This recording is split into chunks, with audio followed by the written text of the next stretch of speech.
আচ্ছা, স্ক্রিনটাকে দেখা যাচ্ছে? জি দেখা যাচ্ছে। আচ্ছা, গত ক্লাসের একটা প্রবলেম ছিল যেটা আগে সলভ করি, যেটা দুইজনের থেকে আমি কমপ্লেন পাইছি। সেটা হচ্ছে যে এই যে সেট ডিসপ্লে অপশনে বা যে কোনো একটা অপশনে এই যে অ্যাপ্লাই জায়গাটা দেখা যায় না বা অ্যাপ্লাই করা যাচ্ছে না স্ক্রিন ছোট দেখে। এখন এইটা ছোট করার ফলেও কাজ হচ্ছে না। এইটার মূলত সমস্যা হচ্ছে স্ক্রিন রেজুলেশন। এটা আসলে ইটিএফসের সমস্যা না, এটা হচ্ছে স্ক্রিন রেজুলেশন। এক এক স্ক্রিন এক এক রকম, বুঝতে পারছেন? এক এক স্ক্রিন এক এক রকম। কোনো দেখবেন যে বড় পিসি বা বড় মনিটরে দেখবেন যে এর চাইতেও বেশি অপশন দেখা যাচ্ছে। ঠিক আছে, এখানে যে এই যে এই পাশে কিছু অপশন আছে, এগুলো কিন্তু আরও কিছু অপশন আছে এক্সট্রা, এগুলো দেখা যাচ্ছে না। কিন্তু বড় স্ক্রিনে এগুলো সব দেখা যায়। আমার অফিসে যখন কাজ করে, আমার অফিস বিশাল স্ক্রিন, সব দেখা যায়। এখন স্ক্রিনের সমস্যার কারণে এই অপশনটা দেখা যায় না নাকি, বা এই এই অপশনটা সমস্যা এটি। অ্যাপ্লাই করা যাচ্ছে না। এখন এইটার একটাই সমাধান, সেটা হচ্ছে কি এই যে টাচ বারটা আছে, এই টাচ বারে মাউসটা নিয়ে মাউসের রাইট বাটনে ক্লিক করেন।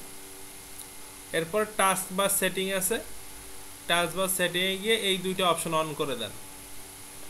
অন করে দিলে যেটা হবে, ক্লোজ করেন। এই দেখেন এইটা, এই কি হচ্ছে, এটা চলে যাচ্ছে। এটা চলে গেলে এখন আপনি কিন্তু চাইলেই দেখতে পারবেন। একটু ট্রাই করেন, যদি কেউ পিসির সামনে থাকেন একটু ট্রাই করে দেখেন তো হয় কিনা। কেউ পিসির সামনে আছেন, কাজের সামনে কেউ আছেন? হ্যাঁ আছে, কিন্তু আমারটা তো হচ্ছে না। একটু করেন। আবার একটু দেখেন, টাস্ক বারের পুরো ফাইলে কোনোটাই অন হচ্ছে না। Lock the taskbar on, এটাকে অফ করতে হবে এই নাকি? টাচ বা সেটিংয়ে যান। এই এই হ্যাঁ, এই যে দুইটা অপশন, এই দুইটা অপশনকে চালু করে দেন, অন করে দেন। অন হচ্ছে না তো। ওই যে উপরে দেখাচ্ছে you active Windows now. Active এই মানে এই রকম দেখা যাচ্ছে না। না না, এরকম না, এরকমই আসতেছে। তবে এই দুইটা অফ করা তো, এগুলো অন হচ্ছে না। এটা ক্লিক করলে তো অন হয়ে যাবে। না ক্লিক করেন। হচ্ছে না আমারটা। তাইলে ভাই উইন্ডোজ সেটআপ দেন, এছাড়া আর কোনো সলিউশন নাই ভাই। এইটাই সলিউশন। এইটা এই দেখেন, এইটা অন করলে কি কি বেনিফিটটা হচ্ছে দেখেন। এই দেখেন এখানে টাচবারটা কিন্তু নাই এখন। টাচবারটা এখানে, টাচবারের নিচে কার্সরটা আনেন, আবার টাচবার চলে আসবে, আবার উপরে উঠান, টাচবার চলে যাবে। তাহলে ওই অপশনগুলো আপনার ভিজিবল হবে, বুঝতে পারছেন? এই একটাই সলিউশন, আর কোনো সলিউশন নেই। এরপর আবার এটাকে নিয়ে টাচবারটা অন অফ করে রাখতে পারেন যখন কাজ করবেন না। এই এখন উইন্ডোজ সেটআপ দিয়ে দেখতে পারেন, একটা সলিউশন দিতে পারে। উইন্ডোজ সেটআপ নতুন করে দেন, আশা করি সলিউশন হবে। এছাড়া আর কোনো সলিউশন, এই ট্যাপসের সলিউশন আর নাই, এটা স্ক্রিনের সলিউশন তো। বুঝতে পারছি। এটা হচ্ছে ডেস্কটপের রেজুলেশনের উপর ডিপেন্ডেন্ট, এই জন্য আসলে কিছু করার নেই। আপনি ওই এই পদ্ধতি অবলম্বন করলে আশা করি কাজ হবে।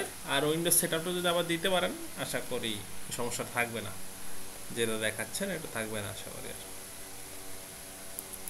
ওকে, আর কোনো কোশ্চেন ছিল প্রিভিয়াস ক্লাসের?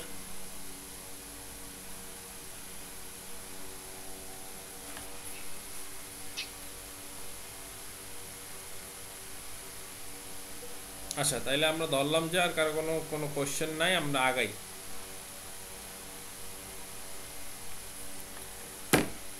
আচ্ছা, ঠিক আছে। তো গত ক্লাস পর্যন্ত যেটা আমরা করছি সেটা হচ্ছে গিয়া আর্ট কোয়াকলোড অ্যাসাইন করছি।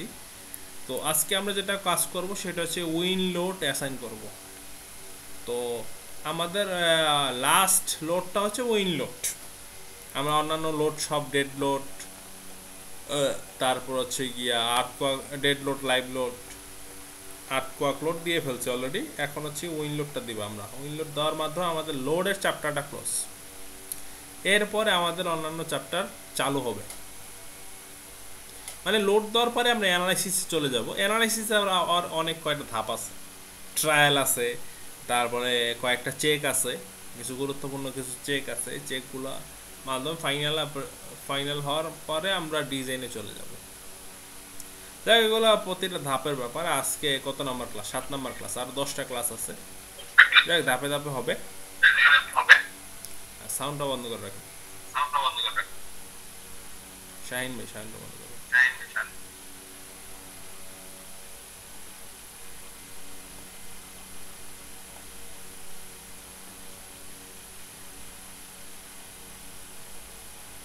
আচ্ছা, এখন আমরা যেই কাজটা করবো সেটা হচ্ছে উইনলোড অ্যাসাইন করবো। তো উইনলোড অ্যাসাইন করার জন্য বেসিক কিছু জিনিস দরকার হয়। সেটা হচ্ছে গিয়া উইনলোডের 11 নম্বর শিটটা, যে উইনলোড ক্যালকুলেশন শিটটা, এটা আপনাদের সবাইকেই দিছি আমি। তো এটা হচ্ছে গিয়া যেটা আপনাকে ইনপুট করতে হবে সেটা হচ্ছে গিয়া এক location, occupancy category, exposure category, building type, আর এখানে বিল্ডিংয়ের হাইট আছে, লেংথ আছে, ওয়াইড আছে, এগুলা অ্যাপ্লাই করতে হবে। এরপর অ্যাপ্লাই করার পরে এখান থেকে কিছু ডাটা আছে, এই ডাটাগুলোকে আমাদেরকে ইটেপসে ইনপুট করতে হবে। তা আমরা একটু ডিটেলস আলোচনা করি, কিছু আলোচনা করি। প্রথম আছে লোকেশন আমার যেটা আছে সেটা আমরা দিতে পারবো। তা আমরা যেহেতু ঢাকাকে মেজরিটি করে নিচ্ছি, ঢাকা আমরা সিলেক্ট করে দিলাম, এটা তো ইজি। এরপর আছে অকুপেন্সি ক্যাটাগরি, যদি একটু এখানে খেয়াল করেন কার্সর দলে, এখানে রেসিডেন্সিয়াল এর জন্য অকুপেন্সি ক্যাটাগরি 2, এখানে 1 2 3 4 অনেকগুলো আছে। এখানে যদি একটু জানতে চান, বিএনবিসি ইমেজ নামে একটা অপশন আছে, এখানে ক্লিক করলে এখানে অনেক ধরনের ব্যাপার এখানে কিন্তু ডিটেলসে দেওয়া আছে। অকুপেন্সি ক্যাটাগরি কোন সময় কতটুকু হবে সেটা দেওয়া আছে। দেখেন প্রথমে যেহেতু অকুপেন্সি ক্যাটাগরিতে নিয়েছি, তো এই যে টেবিল 611 যেটা আছে অকুপেন্সি ক্যাটাগরি দেওয়া আছে কোনটার জন্য কোনটা। তো 1 হচ্ছে গিয়ে যখন আমরা যেই বিল্ডিংগুলো হচ্ছে গিয়া নিম্ন ঝুঁকিপূর্ণ এলাকা, মানে নিম্ন ঝুঁকিপূর্ণ, লো হ্যাজার্ড টু হিউম্যান লাইফ, মানে মানুষের জীবনের জন্য ছোট ঝুঁকি, অল্প ঝুঁকিপূর্ণ, এই এগ্রিকালচার ফ্যাসিলিটি বা টেম্পোরারি কোনো ফ্যাসিলিটির জন্য ক্যাটাগরি 1। এটা মোটামুটি ইউজ তেমন হয় না বললে চলে, ইউজ হলে এটা ইউজ করবো অকুপেন্সি ক্যাটাগরি 1। এখন আমরা ইউজ করবো মূলত সেকেন্ডটা, all buildings and structure except 1 3 আর 4। তো 2টাই ইউজ করবো মূলত রেসিডেন্সিয়ালের জন্য, 2টাই ইউজ করবো। এরপরে হেভি ফ্যাক্টরির জন্য বা বড় বিল্ডিংয়ের জন্য যেটাতে ঝুঁকিপূর্ণ বেশি, ওটার জন্য 3 ইউজ করবো। যেমন এটার একটা যদি সংজ্ঞা জানতে চান, যেই বিল্ডিংয়ে 300-র বেশি লোক থাকে, বা স্কুল বিল্ডিং যেগুলোতে 250-র বেশি লোক থাকে, আবার যেগুলা কলেজ বিল্ডিং যেগুলোতে 500 বা এডুকেশনাল ফ্যাসিলিটি যেগুলোতে আছে ওগুলার জন্য মূলত 3। তারপরে হসপিটাল হেলথ কেয়ার ফ্যাসিলিটিস এগুলোর জন্য মূলত তারপরে জেল, ঠিক আছে, এগুলোর জন্য অকুপেন্সি ক্যাটাগরি 3। এছাড়া আরও অনেক কিছু আছে, এটা আমি আর বললাম না, আপনারা এটা পড়ে নেবেন, শীটটা তো যেহেতু দিয়ে দিছি পড়ে নেবেন, এটা বলতে গেলে অনেক ক্লাসটা লেন্দি হয়ে যাবে। এরপরে ক্যাটাগরি 4-এ আছে, এখানে অনেক কিছু আছে, হসপিটাল আছে, fire rescue, emergency vehicle, garage আছে, এই টাইপের ক্যাটাগরি। বা ওই যে পাওয়ার জেনারেটিং, মানে বিশাল বড় আকারের যেগুলা মূলত দেখা যায় খুব বড় আকারের বিল্ডিং, বা কোনো দেখা যায় না এয়ারবেস, এখানে লেখাই আছে ইলেকট্রিক সাবস্টেশন বা এভিয়েশন কন্ট্রোল টাওয়ার, মানে খুব হাই প্রোফাইল ক্যাটাগরির যে স্ট্রাকচারগুলোর জন্য এটা ক্যাটাগরি 4। সাধারণত আপনারা যেহেতু কাজ করেন, এইটা ক্যাটাগরি 4টা আপনারা যদি কাজ করে থাকেন তাহলে হয়তো, যদি এই ডিজাইন মূলত পেয়ে থাকেন তাইলে হয়তো ক্যাটাগরি 4 ধরে কাজ করবেন। মানে এগুলো সাধারণত সরকারি ডিজাইনের মধ্যেই হয়, তো এগুলা মূলত আপনারা কাজটা যদি পান কোনো সময় তাইলে হচ্ছে কি আপনারা এইটা ইউজ করবেন, বা কোনো সময় যদি ওখানে যদি কোন কাজ করতে হয় সেটা ইউজ করবেন। এখন এখানে আরও অনেক ডিটেলিং দেওয়া আছে, যদি উইনলোড ক্যালকুলেশন করতে চান, ক্যালকুলেশনের এখানে বিভিন্ন রকমের অ্যানালাইসিসের ডাটা দেওয়া আছে, এগুলো থেকে আমি ক্যালকুলেশন করতে পারবো। এটা তো শিটে আমাদের সব কিছু রেডি করা আছে, জন্য আমি ক্যালকুলেশন করতে হবে না। ঠিক আছে, এটা হচ্ছে অকুপেন্সি ক্যাটাগরি গেল। এখন এক্সপোজার ক্যাটাগরি যেটা আছে এ, এটা কিভাবে হয় এটা একটু দেখি। এক্সপোজার ক্যাটাগরি এ যেটা আছে সেটা একটু দেখি আমরা। আচ্ছা, এক্সপোজার ক্যাটাগরি এ মূলত ডিপেন্ড করে এরিয়ার উপরে, মানে আপনি কোন এরিয়াতে বিল্ডিংটা করতেছেন। এখানে চিত্রের মাধ্যমে দেওয়া আছে এ কোনটা বি কোনটা, এটা দেওয়া আছে চিত্রের মাধ্যমে, ঠিক আছে।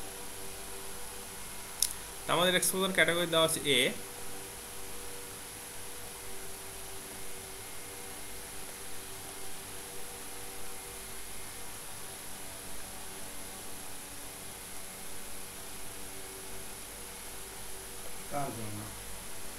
দেখেন এক্সপোজার ক্যাটাগরি বি যেটা দেওয়া আছে বা সি যেটা দেওয়া আছে সেগুলো একটা আনুমানিক চিত্র দেওয়া আছে, মানে যেগুলো একটু রুরাল এরিয়াতে, মানে যেখানে বিল্ডিংয়ের ঘনত্ব কম বা যেখানে একটু এলাকাগুলো একটু বেশি রুরাল টাইপের বা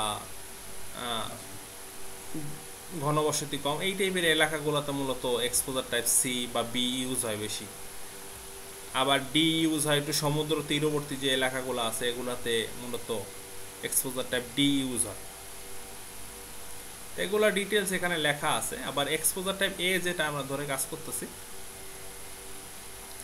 এক্সপোজার টাইপ এ কোনটা, এইটা হচ্ছে আমাদের মূলত কাজ। যেই বিল্ডিংগুলা আরবান এরিয়া হয়, মানে আমাদের শহর কেন্দ্রিক যে বিল্ডিংগুলো হয় এগুলো হচ্ছে এক্সপোজার টাইপ এ, মানে আশেপাশে অনেকগুলো বিল্ডিং আছে এই টাইপের এলাকাগুলো হচ্ছে কি এক্সপোজার টাইপ এতে আমরা কাজ করব।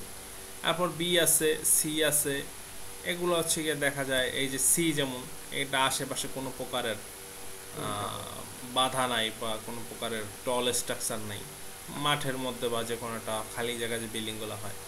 আবার বি এর মধ্যে আছে ছোট হাইটের বিল্ডিং যেগুলো আছে ওগুলো ডিটেলস দেওয়া আছে, চিত্র দেওয়া আছে। এক্সপোজার টাইপ এ হচ্ছে গিয়া আরবান এরিয়া। তো আরবান এরিয়া ক্যাটাগরি এ আমাদের যেহেতু আরবান এরিয়া শহরে বিল্ডিংটা করবো আরবান এরিয়া এটা রাখবো। এরপরে আছে বিল্ডিং টাইপ রিজিড এবং ফ্লেক্সিবল, এইটার মধ্যে একটু আপনাদের ক্যালকুলেশন আছে। রিজিড কখন ফ্লেক্সিবল কখন এটা বুঝতে হবে।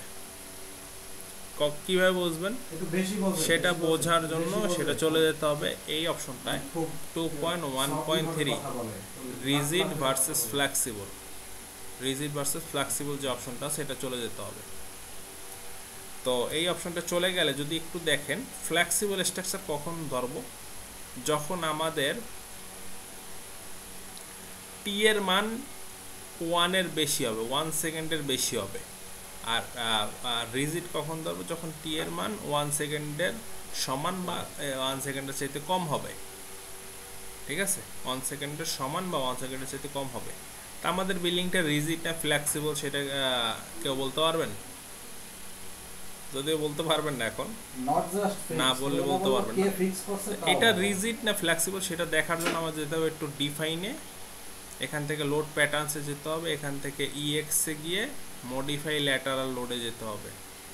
এখানে যদি একটু খেয়াল করে দেখেন আমাদের যে এই যে আমাদের যে আর্থকোয়াকের যে টি এর মানটা এটা কিন্তু 1 সেকেন্ডের চাইতে কম। আমি বলছিলাম যে আর্থকোয়াকের টি এর মানটা আপনাদের লাগবে। এই টি এর মানটা আর্থকোয়াকের জন্য আর উইং লোডের জন্য দুইটার জন্য ইম্পর্টেন্ট। তো টি এর মানটা এটা কিন্তু 1 সেকেন্ডের চাইতে কম, অর্থাৎ আমাদের বিল্ডিংটা কি, আমাদের বিল্ডিংটা রিজিড বিল্ডিং। যদি টি এর মানটা সরি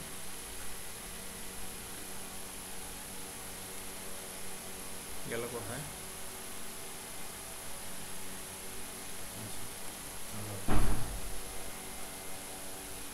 গেল কোথায় হারাই গেল। আচ্ছা, এই আমাদের টি এর মানটা যদি 1 সেকেন্ডের সাথে বেশি হতো তাহলে আমরা ফ্লেক্সিবল অপশনটা ইউজ করতাম। ফ্লেক্সিবল অপশনটা আমরা ইউজ করতাম, আমরা এখানে রিজিডের জায়গায় ফ্লেক্সিবল দিতাম। এখন আমাদের টি এর মান 1 সেকেন্ডের চাইতে কম, এই জন্য আমরা রিজিড হিসাবে ডিজাইন করব। তো এই চারটা অপশন আমরা ডিটেলস আলোচনা করব। এরপরে যেগুলো আছে খুবই ইজি, এগুলোর জন্য আপনার বিল্ডিংয়ের দৈর্ঘ্য প্রস্থ লাগবে। প্রথমে এই জায়গা হচ্ছে দৈর্ঘ্য, যেটা বড় মাপ, এটা হচ্ছে ছোট মাপটা। তো বিল্ডিংয়ের আমাদের যে স্ট্রাকচারটা করতে সেটা বড় মাপ কত, 56 ফিট, আর এদিকে আছে 31 ফিট। তা আমরা এখানে দিলাম 56 আর এদিকে দিলাম 31, এন্টার। আর এই যে হাইটের মানটা আমাদের টোটাল বিল্ডিং কত, 8 তলা নাকি? তা 8 তলার জন্য প্রতি ফ্লোরে 10 ফিট করে আমরা নিলাম। 10 ফিট ইন্টু 8, 80 ফিট। 80 ফিট দিলাম। এখানে আরও কিছু ডাটা আছে, ওগুলো আমাদের না দিলেও চলবে। যেমন এখানে কিছু এই যে চিলেকোটার ডাটা আছে, এগুলো আমাদের ইগনোর করলেও চলবে, এটা খুব একটা বেশি ইমপ্যাক্ট পড়বে না। তা আমরা এই জন্য 80 ফিটটাই ধরলাম এখানে, উইদাউট চিলেকোঠা। কেউ কিছু বলতেন নাকি?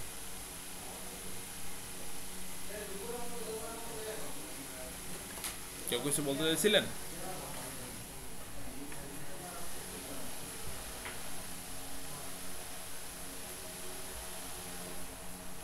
হ্যালো, না ভাইয়া, কন্টিনিউ করেন, কে যেন কি বলছিলেন। আচ্ছা যাই হোক, এখন এখানে ডাটাগুলো ইনপুট করার পরে এইখানে আমরা সব এই যে 8টা ফ্লোরের জন্য মিটারে মান দেওয়া আছে, আপনি চাইলে এটাকে বাড়াইয়া আরও বড় করতে পারেন। সেই ক্ষেত্রে অন্তত 2টা মান আপনাকে ইনপুট করতে হবে। একটা হচ্ছে গিয়া ফার্স্ট ফ্লোরের মিটারের মান, সেকেন্ড ফ্লোরের মিটারের মান। তারপরগুলা আপনি ইজিলি জাস্ট এক্সেলে টান দিলেই চলে আসবে। যেমন দেখেন এই 2টা মান দিচ্ছি, এখন বাকিগুলো আমরা বৃদ্ধি করবো কীভাবে? এই 2টাকে সিলেক্ট করি, মাউসের লেফট বাটন চেপে ধরে সিলেক্ট করে এইখানে যে এখানে কার্সরটা দলে একটা প্লাস আসবে, প্লাসটা টান দিয়ে আমি যদি 8 ফ্লোর পর্যন্ত নেই, তাহলে অটোমেটিক্যালি কিন্তু ওই ধাপে ধাপে আমাদের যে মিটারের মানগুলো অটোমেটিক্যালি চলে আসবে। মানে সে বুঝে নিবে এটা থেকে এটা পার্থক্য কতটুকু বৃদ্ধি করতে হবে সেটা বুঝে নিবে। এটা প্রতিটি 10 ফিট করে 3.05 মিটার, 10 ফিটে 3.05 মিটার হয়। তো এইটার সাথে মিলাই নেবেন। তো এই যে আমাদের 80 ফিট আছে কত, 24.39 আর 24.38, এটা ঠিক আছে, 1.01-এর জন্য কোনো সমস্যা নাই। তো এই জিনিসটা একটু মেজার করে নেবেন। তো প্রথম 2টি একটু আপনাকে ক্যালকুলেট করে নিতে হবে, তারপর বাকিগুলো যেভাবে দেখাইলাম ওইভাবে আপনি ফিক্স করে নিতে পারেন। এখন আপনার মনে করেন 10 তলা বিল্ডিং, এই লাস্টের 2টাকে সিলেক্ট করেন, লাস্টের 2টাকে সিলেক্ট করে 10 তলা পর্যন্ত টাইনা দেন, দেখবেন যে 10 তলা পর্যন্ত আপনার হয়ে গেছে। তো আপনি বাড়ায় নিতে পারবেন। আর কমাইলে তো জাস্ট ডিলিট করে দিলেই হবে। মনে করেন 6 তলার জন্য এই 2টা ডিলিট করে দিলেন, আর কিছুই লাগবে না। আচ্ছা, এই ডাটাগুলো কিন্তু অবশ্যই দিতে হবে। আচ্ছা, দেওয়ার পর আমাদের যে মূলত লাগবে এই ক্যালকুলেশনের ডাটাটা লাগবে, পিএক্স আর পিওয়াই, মানে ওয়াই ডিরেকশন আর এক্স ডিরেকশন 2টা ডাটা আছে, এই 2টা ডাটা লাগবে। এটা ওয়াই ডিরেকশন, এক্স ডিরেকশনের জন্য, এটা ওয়াই ডিরেকশনের জন্য। আর মানগুলো কিন্তু কিলো নিউটনে দেওয়া, একটু যদি খেয়াল করবেন, কিলো নিউটনে দেওয়া। এখন আমাদের ইট্যাপসের কাজ মূলত এই ডাটাগুলো ইনপুট করা। এত কিছু করলাম জাস্ট এই ডাটাগুলোর জন্য। ওকে, এখন আমরা ইট্যাপসে চলে যাচ্ছি। কীভাবে ডাটা ইনপুট করবো সেটা একটু দেখেন। ডাটা ইনপুট করলে আমাদের উইনলোড দেওয়া হয়ে যাবে। উইনলোড দেওয়ার আগে একটা জিনিস একটু করে নিতে হবে, সেটা হচ্ছে কি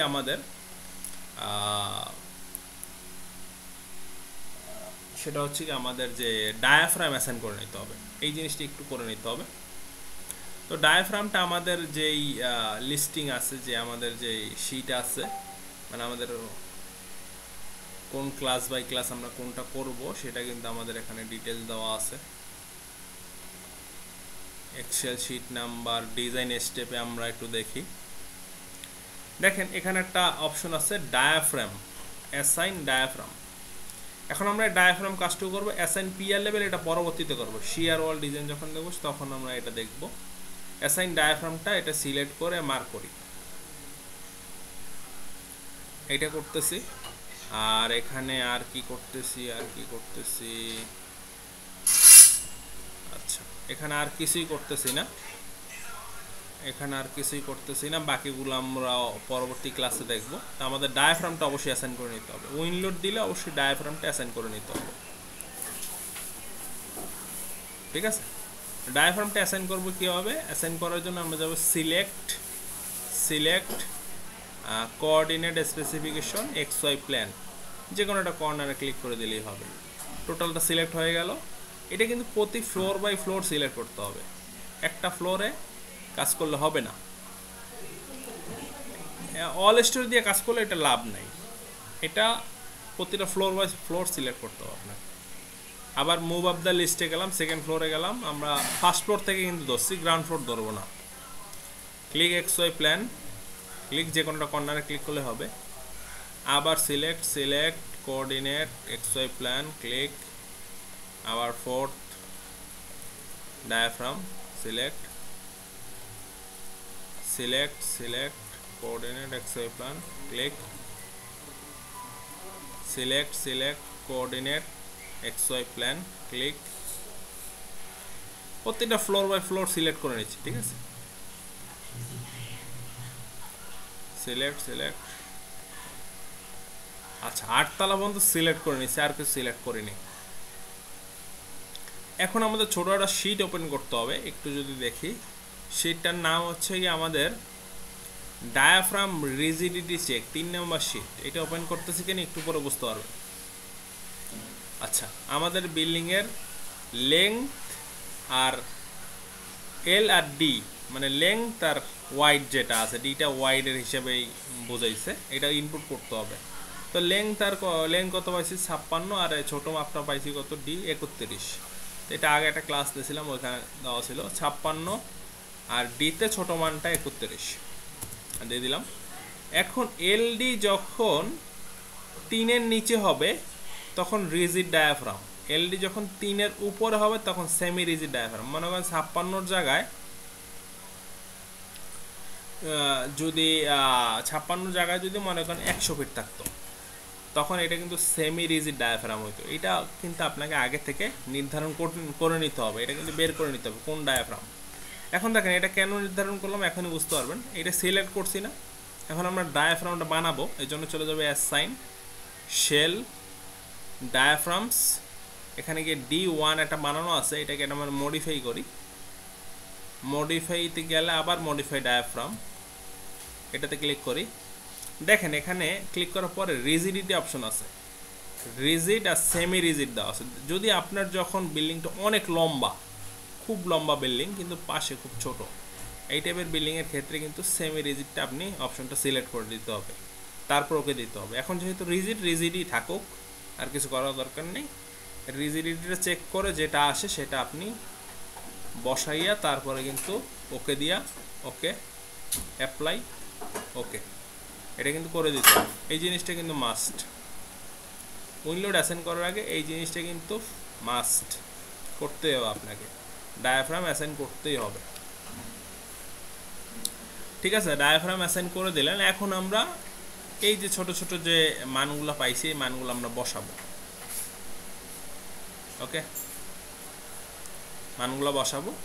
তো এটা ফার্স্ট, এটা হচ্ছে কি 8 ফ্লোর, এটা ফার্স্ট ফ্লোর, এটা 8 ফ্লোর, মানে সিরিয়াল উপর থেকে নিচের দিকে।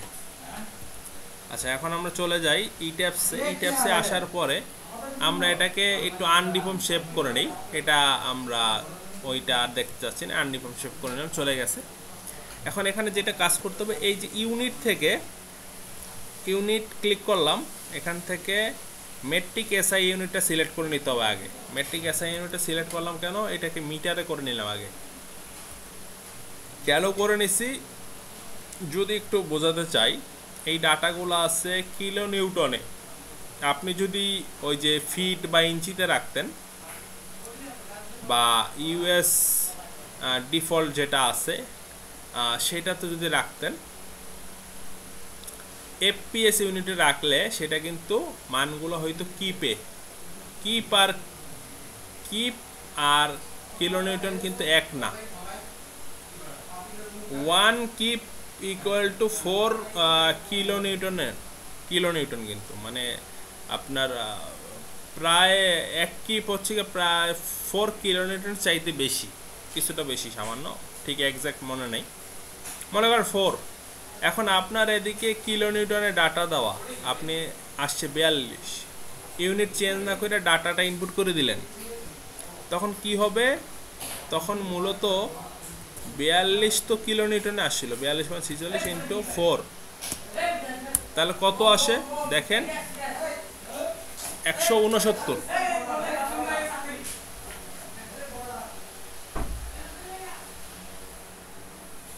ঠিক আছে, অর্থাৎ এই যে লোডের মানটা কিন্তু এখানে বেড়ে যাচ্ছে। তখন দেখা যায় অনেক সময় অনেকের বিল্ডিং পাস করাতে পারে না, বলে যে ভাই পাস করতেছে না কেন। এই ছোট ছোট ভুলের কারণে পাস করে না বিল্ডিং।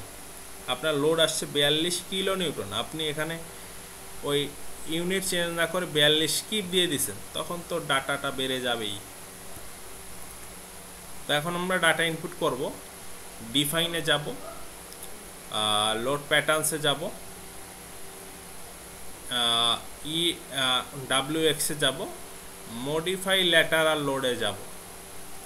আচ্ছা, যখন আমরা এক্স এর জন্য ডাটা বসাবো তখন FX-এ ডাটাগুলো বসাবো। আর এটা একটু দেখে নেবেন যে এই দেখেন ডাটাটা কিসে আছে, কিলো নিউটনে আছে। ওকে, আমরা মডিফাই ল্যাটারাল লোডে যাই। আবার আমরা ফার্স্ট ফ্লোর থেকে ডাটা বসাবো। তো ফার্স্ট ফ্লোরে আমাদের কত মান আছে যদি দেখি,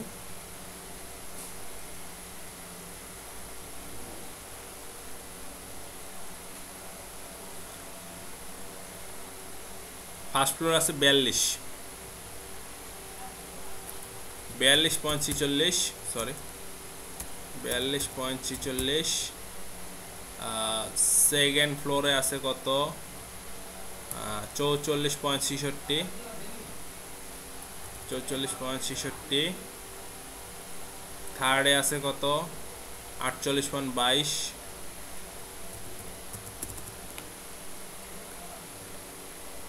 ফোর্থে আছে 50.82। ফিফথে আছে কত, 53.06।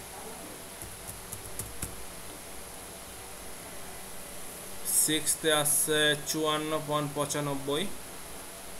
একটু সাবধানতার সাথে বসাবেন যাতে মানে কোনো চেঞ্জ না হয়। 56.58 আছে সাততলায়, 56.58। এখন লাস্ট ফ্লোরে কত আছে, 29.15। বসাই দিলাম, এখন আর কাজ নেই, ওকে করে দেন। এখন আমরা এক্স তে দিলাম, ওয়াইতে চলে যাব, ওয়াইতে মডিফাই ল্যাটারাল লোড। এখন আর আমরা এই ঘরটায় বসাবো না, আমরা বসাবো এই ঘরে। সেম ভাবে ওই সিরিয়াল বাই সিরিয়াল বসাই। 91.62, 95.59, 102.03,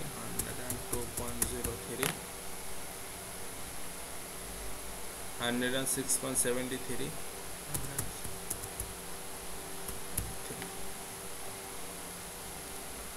তারপর আছে 110.7।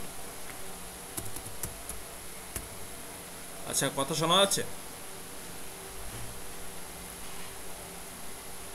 জি, শোনা যাচ্ছে। 114.18। এরপর আছে 117.12।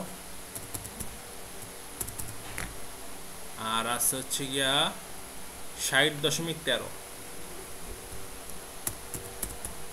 আচ্ছা, হয়ে গেছে, ডাটা বসে ফেলছি, এখন ওকে, আর কোনো কাজ নেই, ওকে। তো আমাদের উইনলোড অ্যাসাইনটা কিন্তু মোটামুটি শেষ। উইনলোড অ্যাসাইনটা কিন্তু মোটামুটি আমাদের শেষ। আরও টুকটাক কিছু কাজ আছে, ওইটা আমরা পরবর্তী ক্লাসে আমরা আলোচনা করব। মানে অ্যানালাইসিসের আগে আরও টুকটাক কিছু কাজ আছে, আর একটা ধাপ আছে, ওই ধাপটা আমরা পূরণ করলে মোটামুটি আমাদের কিন্তু শেষ। যেমন নেক্সট ক্লাস আমরা যেটা দেখব সেটা হচ্ছে গিয়া অ্যানালাইসিসের আগে assign mesh, set load case to run, check design info,